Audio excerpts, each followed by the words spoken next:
Hello, I'm Rob Satloff. I'm the director of the Washington Institute, and I'm delighted to welcome you to this trip report of a visit to Saudi Arabia undertaken by a Washington Institute delegation just last week. I'm joined up on the podium here with my colleague, the Taube Senior Fellow, David Schenker, former Assistant Secretary of State for Near Eastern Affairs, who was my partner along with a significant delegation from the Washington Institute traveling throughout the kingdom.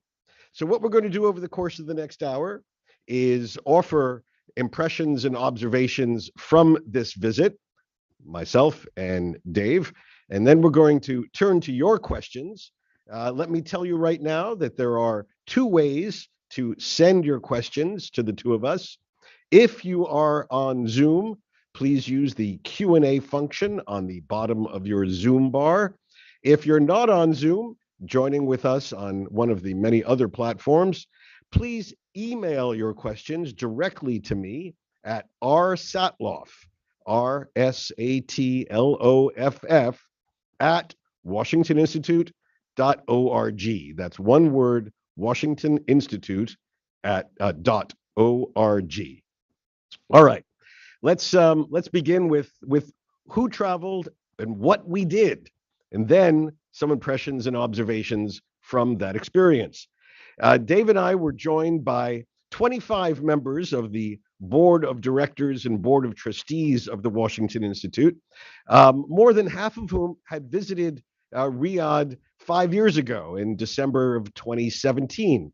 So for many members of our trip, there was an opportunity to gauge change, not just to see the Saudi Arabia that existed today.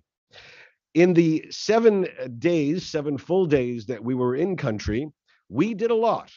We traveled to 5 cities in 7 days. They were Riyadh, Abha, the capital of the Asir region in the southwest of the country, Dammam in the far east of the country, where we visited the headquarters of Aramco, the world's most highly valued company.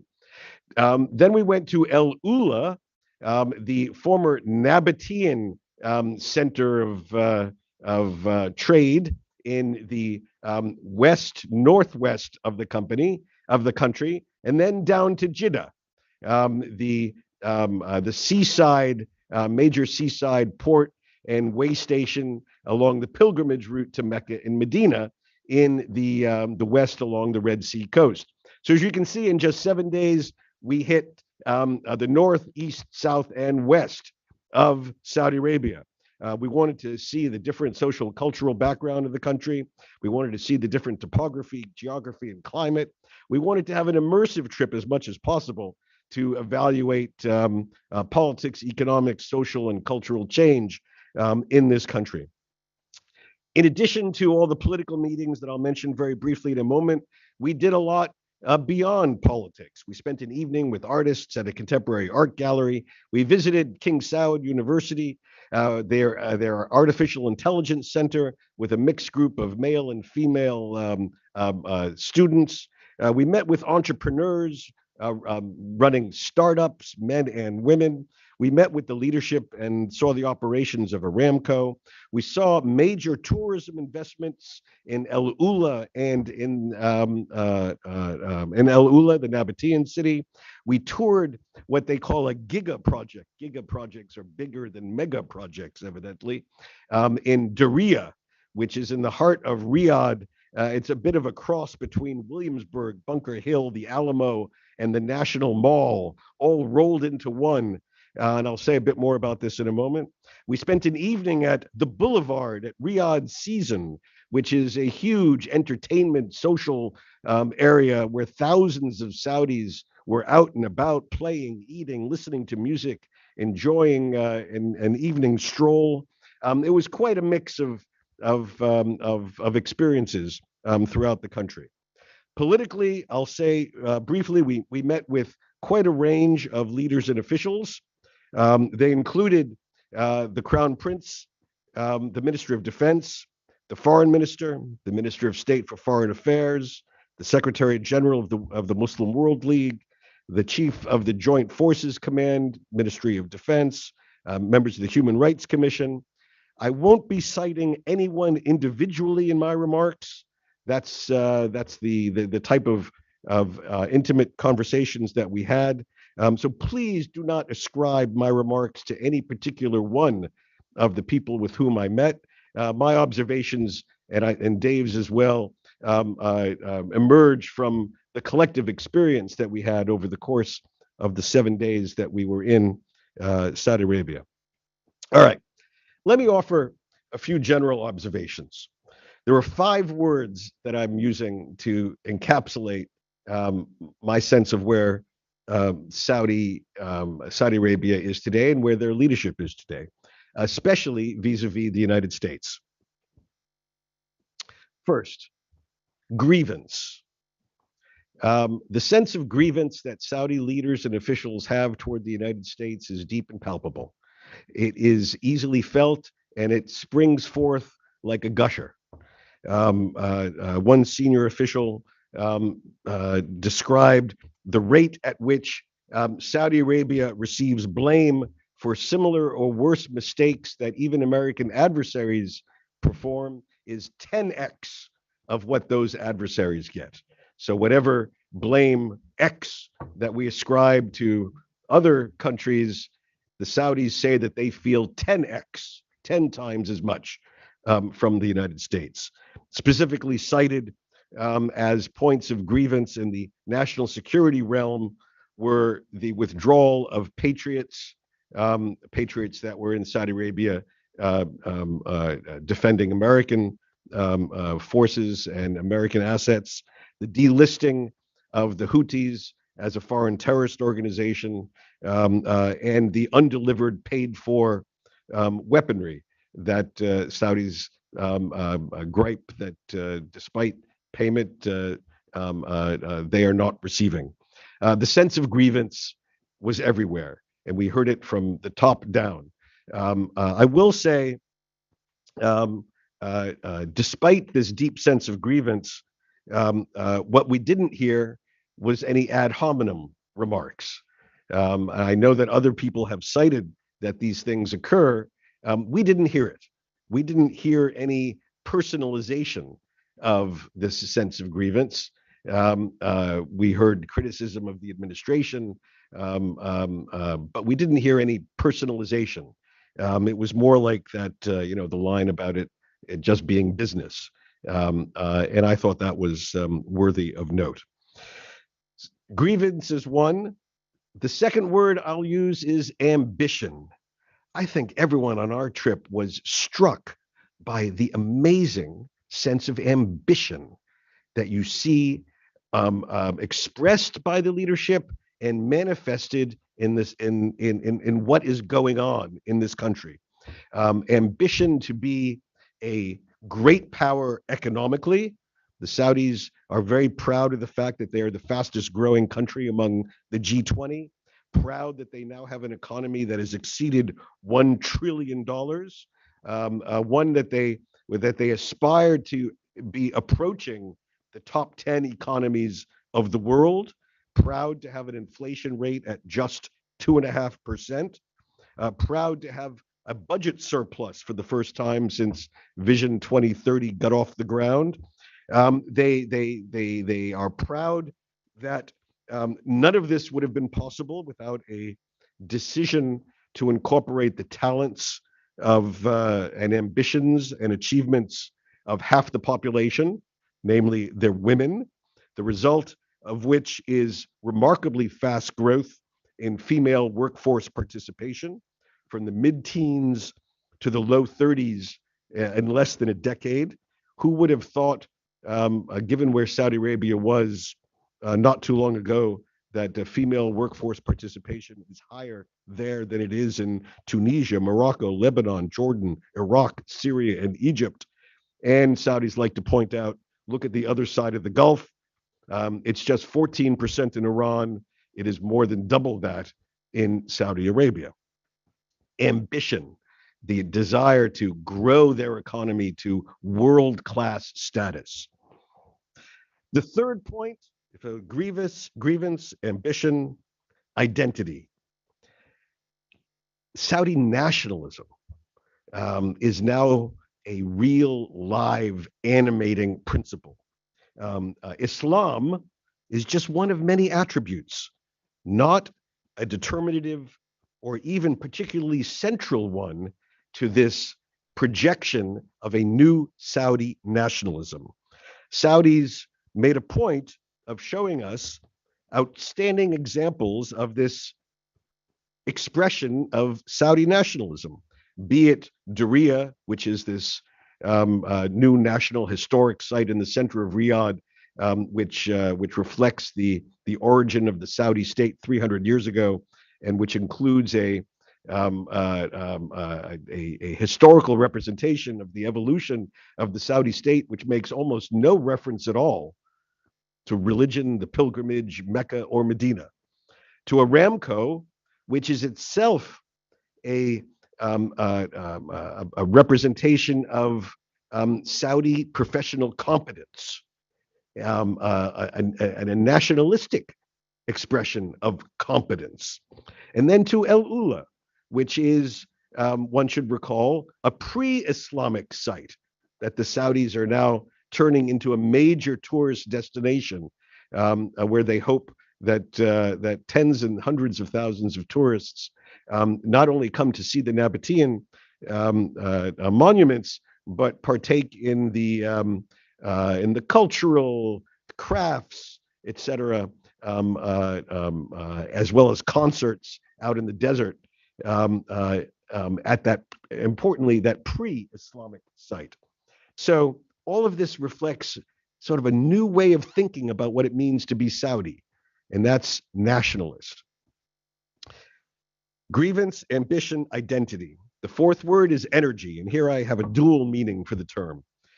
Energy, obviously, in terms of oil, which will, in the view of Saudi leaders, remain the key ingredient in global growth for many decades to come, even with a major push on renewables. Saudis don't at all discount renewables, but they do discount the speed with which renewables will occupy the overall energy mix, both in major economies and in developing economies. And they are counting on, in their long-term projections, that that oil, that fossil fuels, will remain the key for global growth, almost as far as the eye can see. But I also referred to energy in a different term. The sheer energy that one felt in terms of the human drive to create and to innovate, which is actually quite energizing and quite exciting. So grievance, ambition, identity, energy. The fifth word for me was uncertainty. And here there were a couple of still major uncertainties.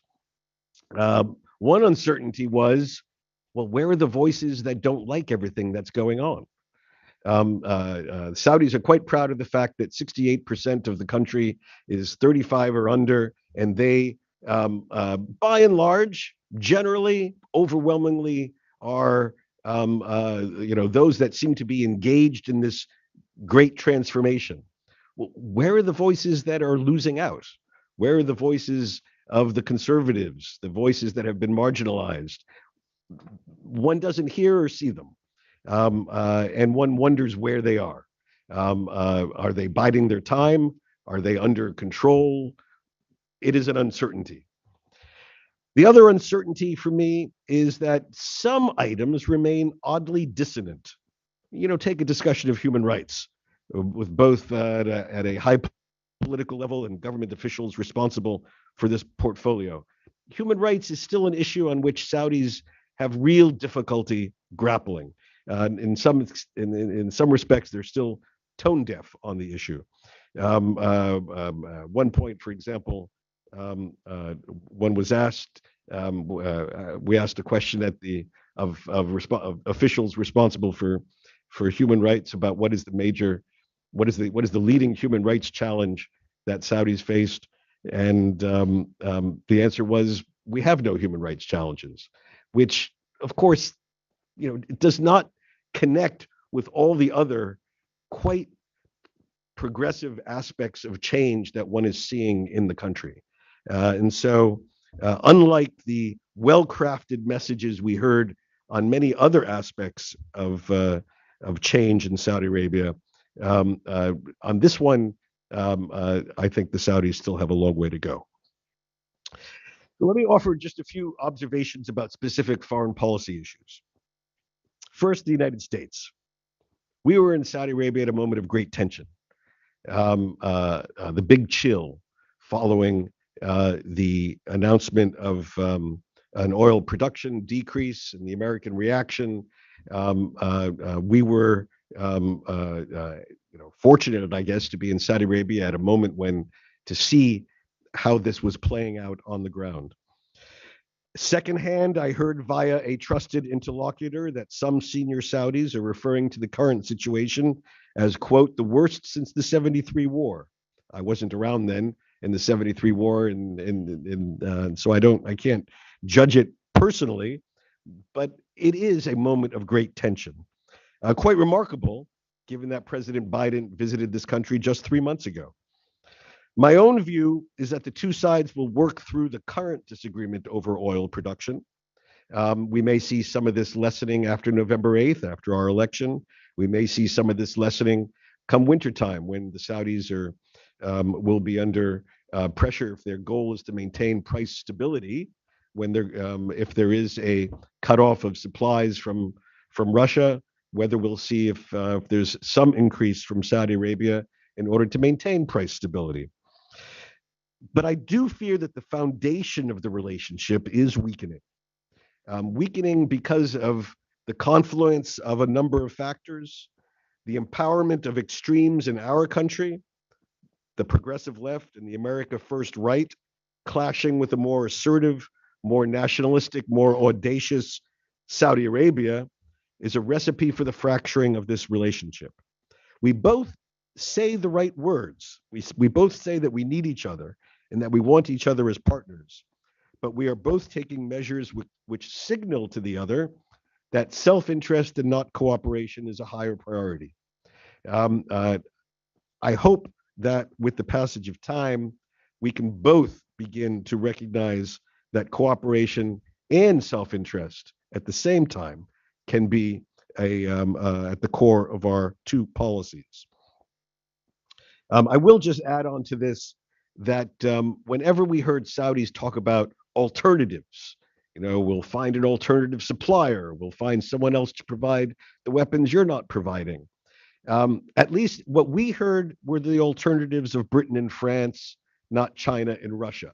Perhaps there is more going on with China and Russia. I'm not going to rule that out. But what we heard were the alternatives of other Western allies. And that was, to a certain extent, reassuring. The second point on Iran. The Saudis say that their strategy is to defeat their Iranian adversaries through growth, by becoming a more powerful economic player and leaving the Iranians in the dust with their broken economy, sanctioned and under pressure. But the fear of Iranian ambition and capabilities is real. Saudi Arabia is convinced Iran is on a mission to gain a nuclear weapons capability, and they're convinced that if Iran succeeds, it will not hesitate to use the bomb, either directly, perhaps against Israel, or indirectly as a way to bully the region.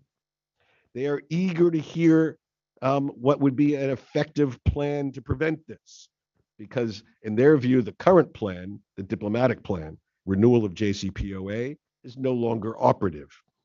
But if Iran gets a bomb, we were warned, expect Saudi Arabia to shift their policy out of their need for self-preservation. And they would shift their policy to become more accommodating of a nuclear-armed Iran. After all, if that happens, it will be because the promise of successive American administrations to prevent Iran's acquisition of a nuclear weapon would be proven to be hollow. By the way, one more aspect on Iran.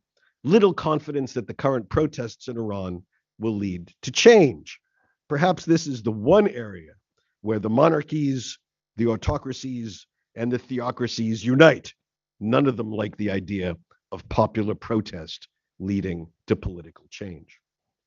Third, Yemen. Whatever the past has been, it is clear that Saudi Arabia wants out of this conflict. Overall, its current strategy is to wind down regional conflicts.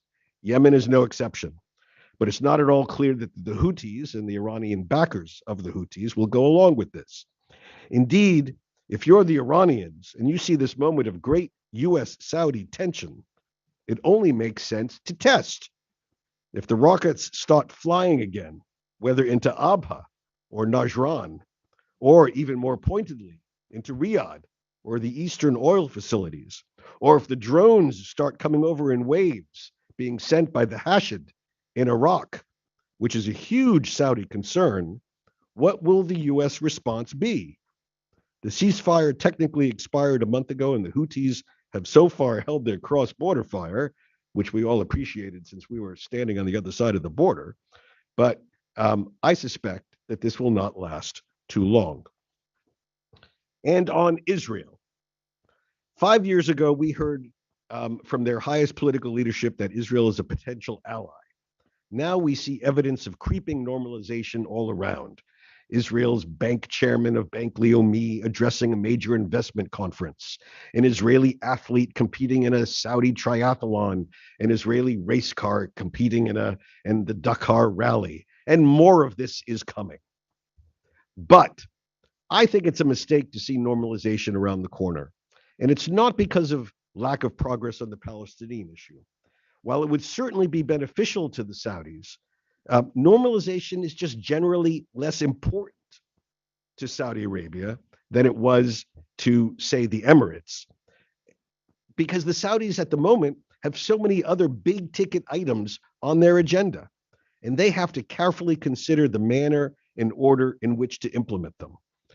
For example, two such reforms which are coming, in my view, though the timetable is not clear: lifting the total ban on alcohol consumption, perhaps into controlled, restricted, and targeted zones, but it's coming. Two, lifting the ban on organized non-Muslim prayer and communal non-Muslim religious gatherings. I think this is eventually coming too, partially as a result of the Saudi requirement to have major corporations relocate their headquarters, their regional headquarters, to the kingdom. There's only so much reform and change a society can take at any one time, and normalization with Israel will have to compete with these items. So they have to figure out the order to do these things and the way to roll them out.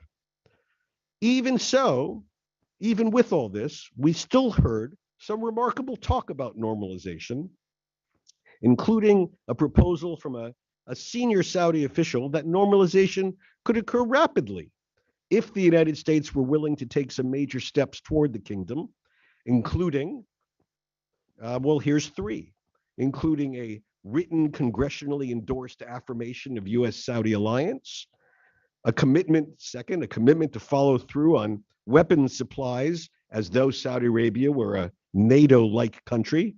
I should note that the United States has 18 major non-NATO allies, and it must certainly rankle the Saudis to see countries like Qatar and Pakistan on the list, but not them. And three, an agreement that allows the Saudis to exploit their extensive uranium reserves for a controlled and restricted civil nuclear program. Now, how much of this was an opening gambit is not clear. In the current environment, in my view, this is a bridge too far. But what is clear is that the Saudis have begun to think this out, to think out the mechanics of what they might want from the United States for normalization, similar to what other countries have sought from America as they normalized on their own with Israel. And that alone is a very important process. It helps to normalize the process of normalization. And this suggests that they're well down the path. So what is my bottom line? And here I'll just sum up and then turn it over to my colleague, Dave. Bottom line is we visited Saudi Arabia 5 years ago when the talk of reform was in the air. Since then, one cannot but be impressed by the pace, scope, breadth, and content of change. Many of these changes are changes that we take for granted. But you have to remember where this place was 5, especially 10 years ago. Then the morality police, the Saudi version of the goons who patrol the streets of Iran beating up women, were patrolling the streets of this country too. Not only are they gone, but they've been replaced by something else. An entire generation of Saudis exhaling. That's the 68% of the population under 35. Exhaling because they can walk man and woman, holding hands, with or without hijab. They can exhale because they can go to parks, malls, restaurants, and have a good time. They can exhale because they can hear music publicly for the first time in their lives. Now, the paradox is there's much more room for freedom, but there's not much more room for dissent. I'll say that again. There's a lot more room for freedom, but not more room for dissent. Figuring out this conundrum is one of the main challenges for this country in the years ahead. As they do it, as they continue down this path, I believe we have a stake in their success. Not the success of any one person or any one leader, but the success in this transformation. It is not only the best insulation against the export of extremism, which we have to recall used to compete with oil for the number one export from this country. But it is also the key to the eventual soft post-oil landing that this part of the world needs if it is to avoid truly convulsive, even violent change.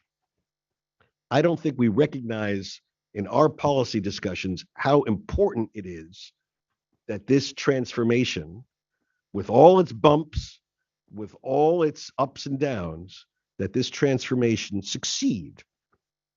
In my view, it's a strategic imperative for the United States. David?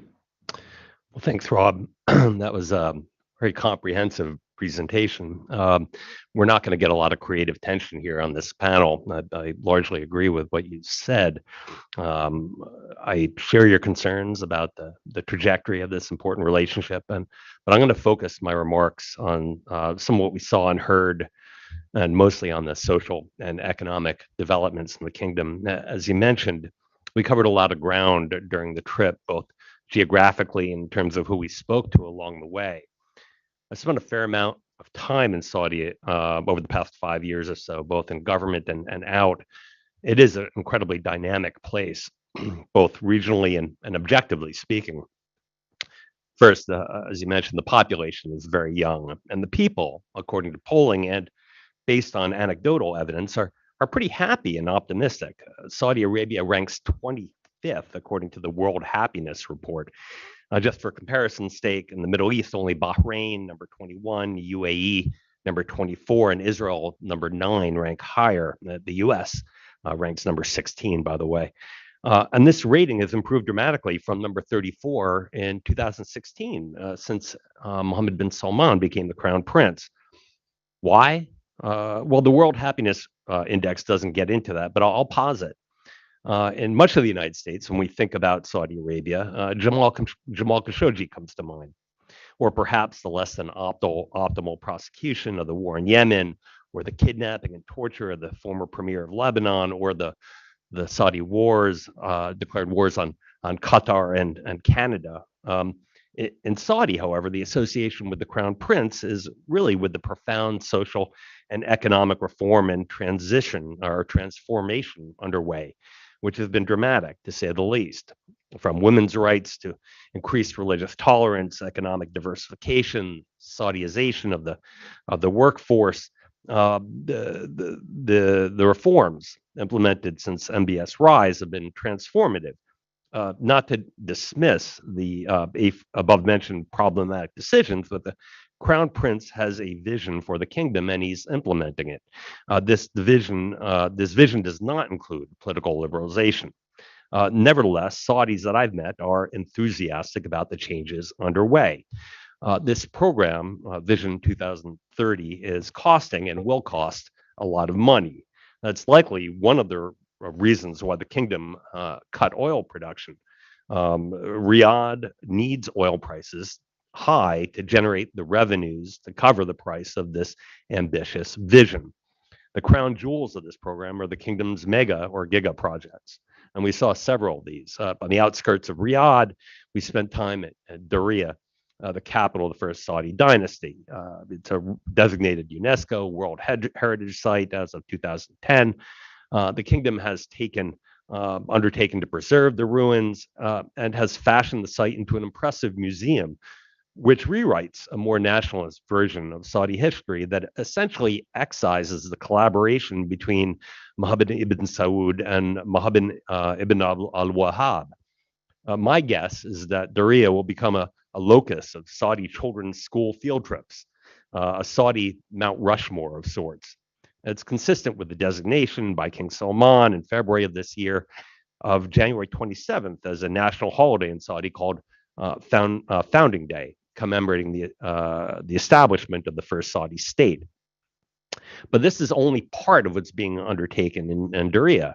Adjacent to this UNESCO site is a parcel of land the size of Manhattan on which a new modern carbon neutral city is being built. Gasoline cars will be driven only underground, with only electric vehicles above ground. The $50 billion mega project called Diriyah Gate is managed by an American and staffed by Saudi nationals, some 40% of whom are women. When completed, the site expects to employ 55,000 Saudis and attract 27 million visitors a year. We also visited Al Ula, another UNESCO site called Hegra, with these Nabatean ruins that are similar to what we find in Petra. It's a beautiful and isolated region in northwest Saudi Arabia that MBS also has big plans for. The day we arrived, there was a concert, or the day before we arrived, there was a concert there by Mariah Carey at a local 600-seat venue called Mariah, a building constructed of over 9,000 mirrors in a stunning wadi. Al Ula is still relatively small and sleepy place. One Western concert promoter I spoke to reported that to buy certain goods, she had to drive nearly 3 hours to Tabuk, a monthly pilgrimage. But the kingdom is pouring in money to make Al Ula a premier high-end tourist destination, employing 38,000 Saudis. One of these Saudis, our superb tour guide in these ruins, was a 20-something local woman in Taube who reported that she had been sent to the United States and Europe for training and volunteered that she was very well paid. The kingdom is also hoping to build up Abha, the southern town in the Asir region along the Yemeni border, into a tourist destination. It's famed for its majestic 10,000-foot peaks, temperate climate, frequent rainfall, and for its indigenous baboons. Abha is a well-kept secret summer getaway for golfies. Riyadh's planning to expand the airport and attract 2 million tourists a year to the region. As Rob mentioned, a week before we arrived in Abha, the ceasefire between Saudi and the Houthis had lapsed. And there was some concern among the local officials that the cities of Abha and the Khamis Mashat would soon again become the target of Houthi rockets and drone attacks. During the height of the war, Abha was frequently targeted. An American military contractor working at King Khalid Air Base was almost killed in Abha Airport a few years back during a Houthi strike. Now, Abha, to my view, is sort of like Sderot in Israel and what happens with Hamas fire. I was told that at one time, authorities in Khamis Mashat would sound the sirens to warn of Houthi incoming missiles. Unlike Sderot, however, there are no bomb shelters in Saudi Arabia, and certainly none in Abha. The loud sirens, I was told, would just scare the children, so the authorities just stopped using the sirens. Now, to counter the drone threat, Saudi has apparently brought in the Chinese to the kingdom. Near Abha, there is apparently a Chinese base where military technicians are working to develop and employ counter-drone solutions. While the kingdom may prefer U.S. technology in the absence of available off-the-shelf systems, Riyadh has gone to Beijing. Other significant projects in the kingdom included the Six Flags amusement park. We did not visit that, and the now complete boulevard, where one can see much of the kingdom, how much the kingdom has changed. In the boulevard, young Saudi men and women sit together in shishi outdoor cafes and at restaurants. You can see women on a girls' night out smoking shisha. It's just so normal.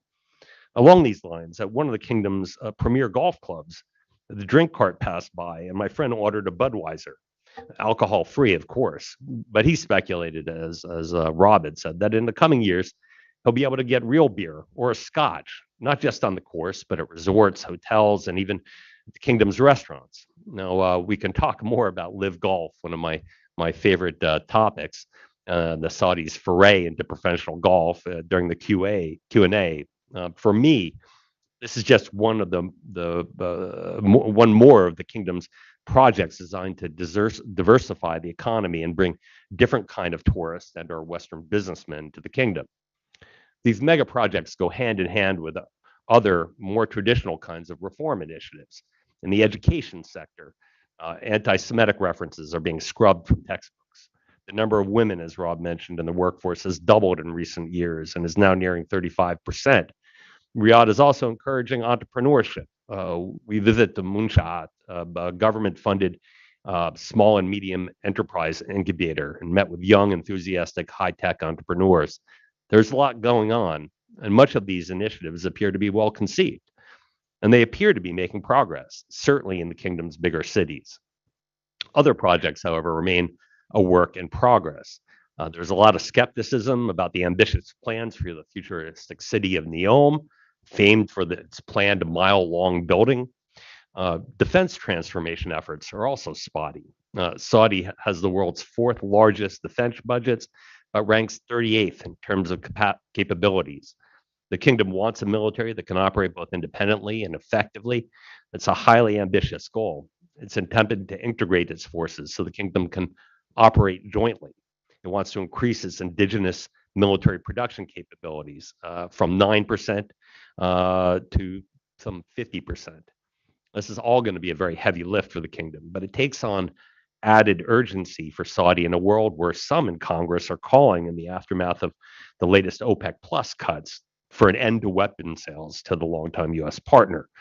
If this happens, Saudi has other options, but fortunately, they appear not to be Russia and China, as Rob said, but the first alternative being Europe, particularly UK and France. In conclusion, every time I go to Saudi, I'm struck by how much is going on and how positive and optimistic people are. Kids go abroad for school and come back home to live and work in the kingdom. It's an incredibly dynamic place. Now, to be fair, I've not been really off the beaten path to towns like Bereda and Trafe. This is what Rob refers to as uncertainty. These towns may be more conservative and benefiting less from the economic employment projects driven by Riyadh. Still, it's impressive. This reform and change concerns economic diversification and personal freedoms. The end of the male guardianship policies and the religious police, for example. But this is not about and does not pretend to be about political liberalization or freedom of speech. This is not happening, period. We met with the Saudi Human Rights Commission, and I have nothing of substance to report from that meeting that resembles progress on human rights as we know it in the West. Likewise, reports of the kingdom arresting dual nationals and its citizens abroad for speech critical of the kingdom's policies persists. But for now, from what I can tell, progress on these other fronts is significant. And if the World Happiness Index is to be trusted, Saudis appreciate the progress as well. So I'll end there. Great, very good. Thank you. So let me remind everyone, if you have questions for David or for me, please feel free to write them in. You can use the Q&A function in the bottom of your Zoom bar. You all know what I mean if you're on Zoom. Or you can email me directly at rsatloff@washingtoninstitute.org. All right. So we have quite a few questions that have come in. Let's begin to address them. What are the Saudis saying about their links with Russia? Are they providing was their oil decision meant to assist Russia?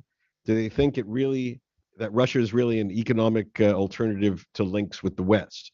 Well, I can tell you what the Saudis say about their oil decision, and you've probably heard this story, but I can tell you exactly what senior officials, very senior officials, will say, which is, yes, this is an economic decision. Every dollar that helps Russia, we should point out, actually helps Iran too. So, do you think that we're in the business of helping our adversary? Of course not. Yes, it's a derivative result of our decision that the Russians may make a little bit more money, the Iranians may make a little bit more money, but the goal is to maintain price stability. If we can't maintain price stability, it would be bad for us, say Saudi leaders, because we have all these huge expenditures that I've outlined, but it would be bad for many others as well. It would be bad for smaller producers, especially they note African countries that would register huge civil unrest if the price would drop. This is the argument one hears. If the price would drop into the 50s, it would be bad for the longer term in terms of the further diminishing investment on for future development of oil. And if you think we'd be in a rough if you think that we're facing rough pricing on oil now, say the Saudis, it is only going to get worse 3 or 4 years from now because of the disinvestment that is happening globally in oil. And if prices were allowed to drop considerably now, that process of disinvestment would trigger a huge problem of lack of supply, so the argument goes, further down the road. So it is not, in their view, their argument, it is not a decision that directly is meant to help the Russians. It is a decision that is meant to maintain price stability. The Saudis add to their argument the following. We hear Washington criticize us for helping Russia, but we don't hear Ukraine criticizing us for helping Russia. To the contrary, we hear the Ukrainians thanking us for helping to secure the release of some of their prisoners, thanking us for a rather substantial Saudi financial aid to Kyiv. We don't hear the Ukrainians echoing this criticism of our assistance to the Russians. So that's what the Saudis say. The proof of the pudding on these issues, in some sense, has to do with where the price of oil is. Are we seeing a dramatically higher price of oil? Are we seeing price stability? It's a little bit higher. It's not dramatically higher. It's lower than where it was several months ago. It's a little bit higher than where it was 6 weeks ago. So you can make your own judgment on this. But how do the Saudis explain their links? They explain it by focusing on the pure economics, in their view, of this move.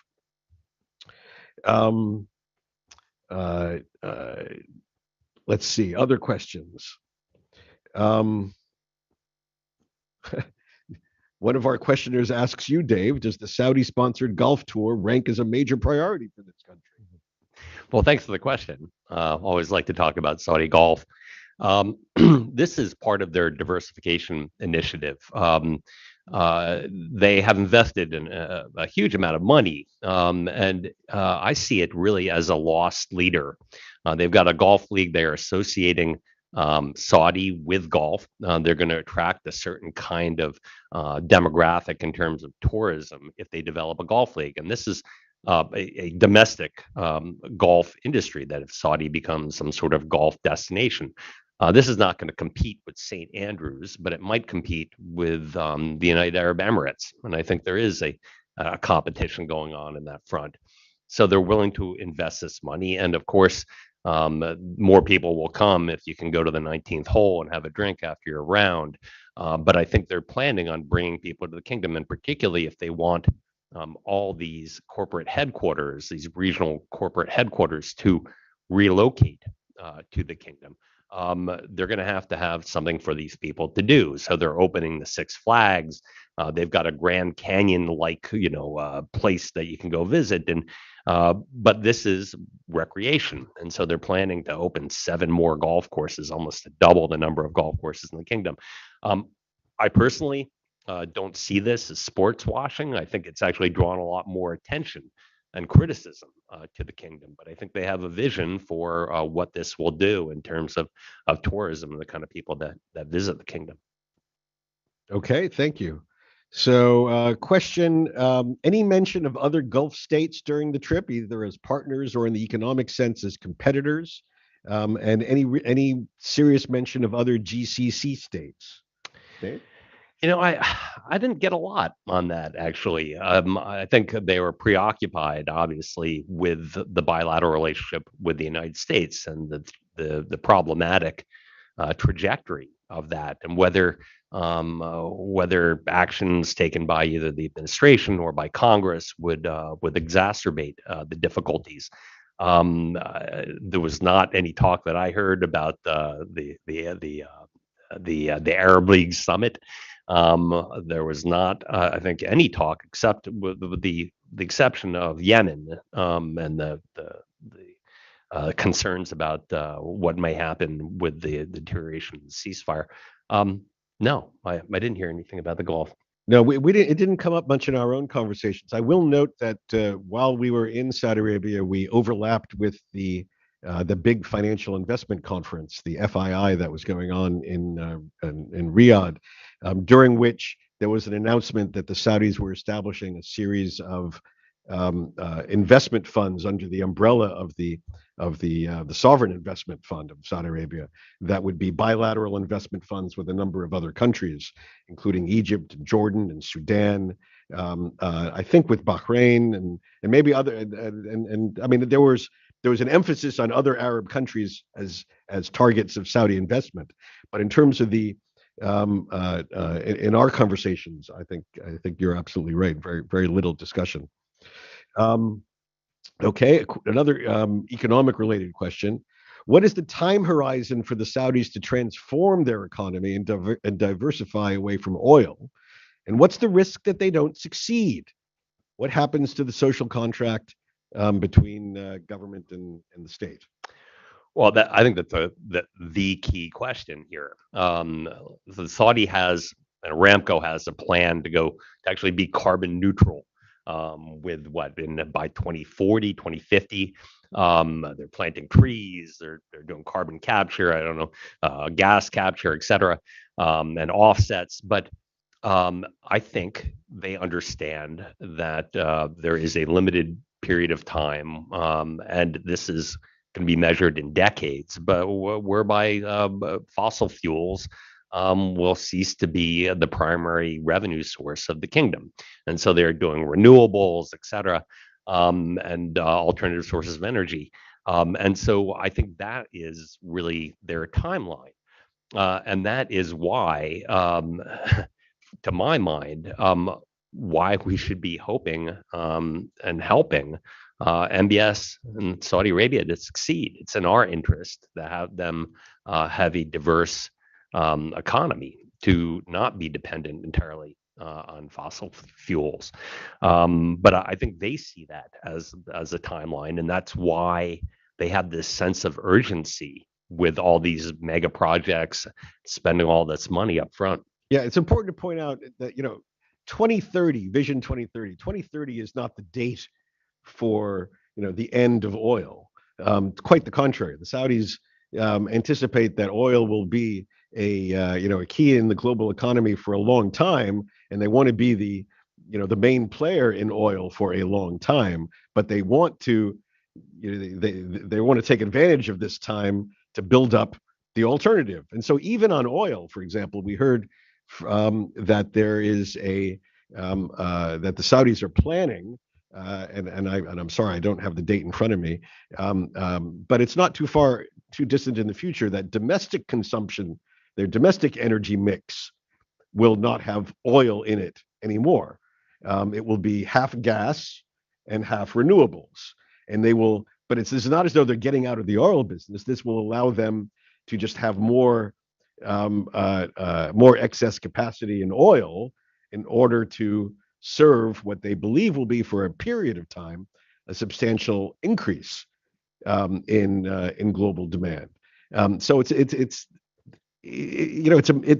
a complicated story how they're moving away domestically and how they're trying to transform their economy, but still they believe and they hope and they're probably taking measures to ensure that oil is a key feature of the global economy, and they want to be the key player as far as the eye can see.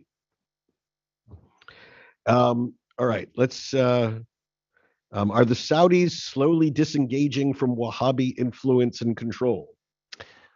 That's my sense. Certainly taking it out of their history, trying to rewrite a more nationalist history. We can talk to the counterterrorism experts out there, but it's my understanding that that the kingdom is not out there paying for madrasas anymore and doing all these things that were so problematic before. Yeah, that to me is really one of the most fascinating questions about Saudi Arabia is how did this entire infrastructure, which maintained, a very conservative form of Islamic practice, um, fade into the background. I'm not going to say disappear, but just fade into the background. Where are they? What keeps them quiet? What is the mix between incentive and repression that keeps them quiet? It's just to me, it's a big black hole. But it's happening. That part is clear. It is definitely happening. Yeah, I think that in the hinterlands of the kingdom, it's really one of the unknowns. And I think for U.S. policymakers, anyway, it's something to keep our eyes on about whether this move away from the religious conservatism is taking hold throughout the kingdom as opposed to just in the big cities. Someone asks me, is there a domestic role connected to this? A domestic role for the Muslim World League? Um, uh, uh, and the answer here is well, first, just a word of explanation. The Muslim World League, traditionally for many decades, the Saudi institution that was the connection between Riyadh and Muslim communities around the world, not Muslim governments, but Muslim communities around the world, an exporter for many years of that very same very conservative, rigid, xenophobic approach to Islam, extremism, funding institutions that promoted extremism for many decades. Dramatic change in the last half dozen years, with the Saudis making a decision basically to get out of the extremism business, and get out of the export of extremism. In my view, because it's bad for business, which in my view, is a perfectly legitimate and laudable reason to get out of the business.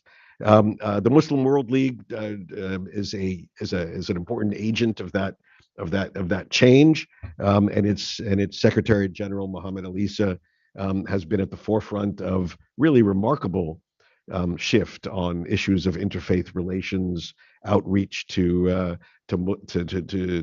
Christians and Jews and Eastern religions, traditionally outside the country, more and more inside the country. So the Muslim World League held a major conference in May where it brought representatives of all the world religions to Riyadh. I mean, it was no small thing to have Buddhists and Hindus and Mormons and in Riyadh as leaders of these religious groups. So generally, the Muslim World League operates globally.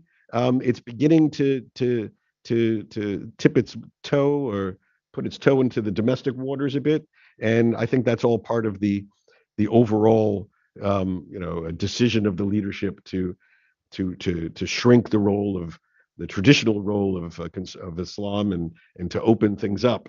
Whether they are going to be a major factor in opening up religious practice domestically. We'll see. Other questions. Human rights. For those of us who agree we must support Saudi Arabia, how do we address Saudi's very real and very horrific human rights situation? Well, what I always say, and I maintain this, that I don't think human rights in Saudi Arabia are demonstrably worse than human rights in Egypt. I think we have a lot of differences on human rights with many of our partners in the region, and I think we have to continue to call them out, to talk about it. But I think the Saudis, as you pointed out earlier, believe that human rights is front and center in our representations with the Saudi government, and not so much with many of our other partners in the region and or our adversaries in the region. And that we're tougher on our partners than we are on our adversaries. So this is a standard quandary. This is not about whataboutism about other countries that have problematic human rights, but I think we have to measure that in terms of how important the bilateral relationship is overall. So I agree with that, but let me add my own 2 cents on this. I think we should be as direct and upfront in our discussion of human rights issues with the Saudis as we are on and other important national security issues. They're mature, we're mature. We should be able, our relationship should be strong enough to be able to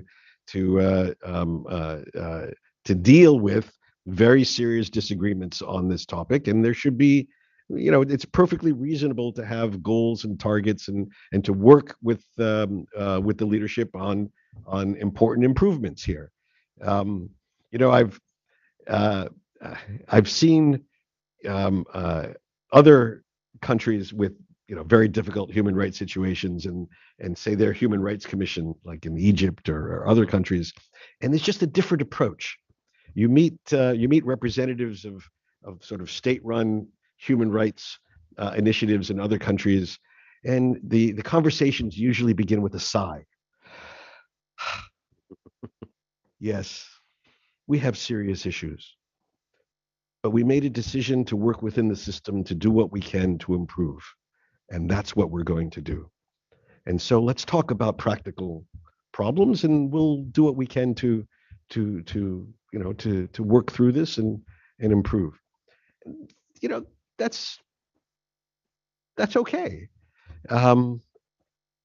We didn't get that at all in Riyadh. We got a message which in my view regrettably did not match the really world-class message that we got on so many other issues. And so I think that an answer to the question, you just continue to talk directly and candidly and make this maintain this as a priority in our discussions. Yeah, I mean, I'm reminded of one of a member of a delegation who brought up the LGBTQI question, and our interlocutor, our Saudi interlocutor, said, "Well, our law is informed by Sharia. This is not going to, this is never going to happen. We're never going to move forward on that issue." But we also heard, but nobody gets arrested. Correct. In our country for this any longer. Correct. So we heard both, on the technical legal side, we have constraints, but yet on the practical side, they want to send the message that there is that whatever you heard, whatever the situation may have been 5 or 10 years ago, it's not today. And I think there's some evidence to support that. It is now 12:59. We try to be very prompt. I apologize to really quite a few, 30 other people who are online. I will do my best to contact you and answer questions if I can. Feel free to send additional questions to Dave and me at our Washington Institute email addresses. That's for David, it's dSchenker@washingtoninstitute.org. For me, it's rsatloff@washingtoninstitute.org. I want to thank you all very much for joining us today for this trip report from our Washington Institute delegation visit to the Kingdom of Saudi Arabia. Thank you and goodbye.